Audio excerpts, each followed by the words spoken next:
André, notre jambon a été découpé, on l'a bien vu.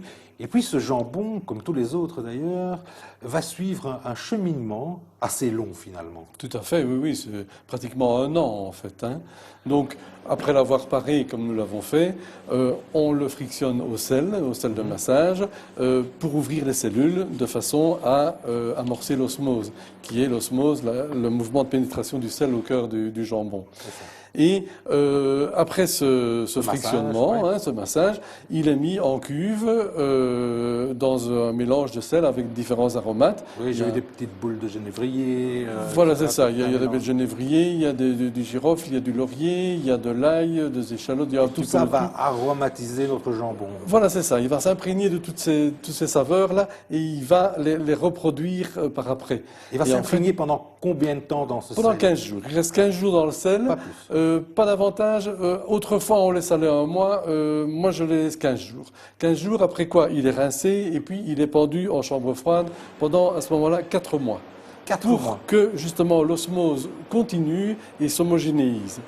Et à ce moment-là, après les 4 mois, il est placé dans un local tempéré où là, il va subir le flux des saisons, l'influence des saisons, des températures, plus ou moins d'humidité ou pas. Et c'est important que ce jambon suive toute cette fluctuation de température et d'humidité? Oui, parce qu'en fait, on se réfère toujours aux pratiques des anciens. Et les anciens tuaient le porc à la Noël et mangeaient le jambon à la Noël suivante. Donc le jambon vivait 1 année au rythme des saisons.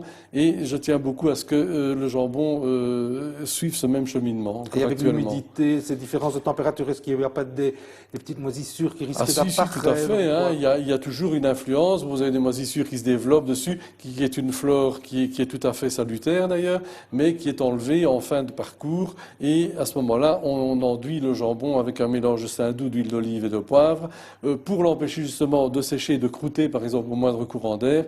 Et c'est une touche finale, en fait. Oui, et en fait, ce jambon, dans cette pièce tempérée, il va rester combien de temps au total? Eh bien là, il va y rester 6 à 8 mois à peu près. Et alors, on a vu des jambons fumés. Ça, c'est encore une étape supplémentaire. C'est une étape supplémentaire. Que vous ne faites pas pour tous les jambons, bien sûr. Non, c'est-à-dire qu'en général, moi, mes jambons à l'os, je les vends non fumés, mais à la demande, je les fume. Et à ce moment-là, ils sont fumés en fin de parcours, en toute fin de parcours, juste pour ajouter un tout petit bouquet et non pas pour être imprégné de produits phénolés comme ils le sont quand on le fait en tout début de fabrication. C'est vraiment pour ajouter un arôme en plus. C'est un petit bouquet en plus.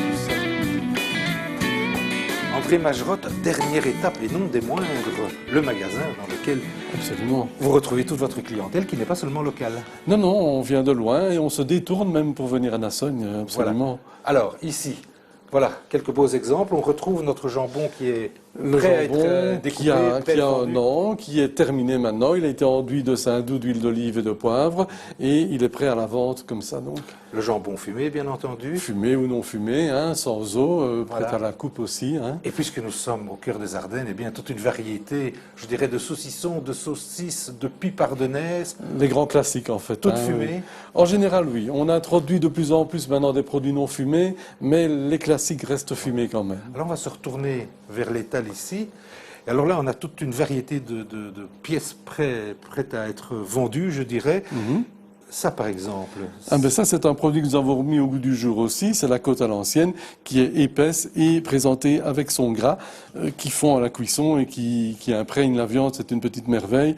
Il y a aussi les rôtis, par exemple, farcis de différentes façons pour agrémenter un petit peu. Vous avez le rôti saumuré tout à fait classique, qui est cuit l'été en gelée ou l'hiver au four. La tradition, c'est une vous aimez merveille. bien, je vois. Ah oui, oui, absolument. C'est très important, ça. Même chose dans les pâtés. Même chose dans les pâtés où tout est réalisé ici dans nos ateliers et où on imagine de plus en plus de nouvelles recettes tout en gardant les traditionnels bien entendu. En tout cas, on vous souhaite encore beaucoup d'imagination pour, je dirais, aiguiser les papilles gustatives de votre clientèle. Certainement. Hein.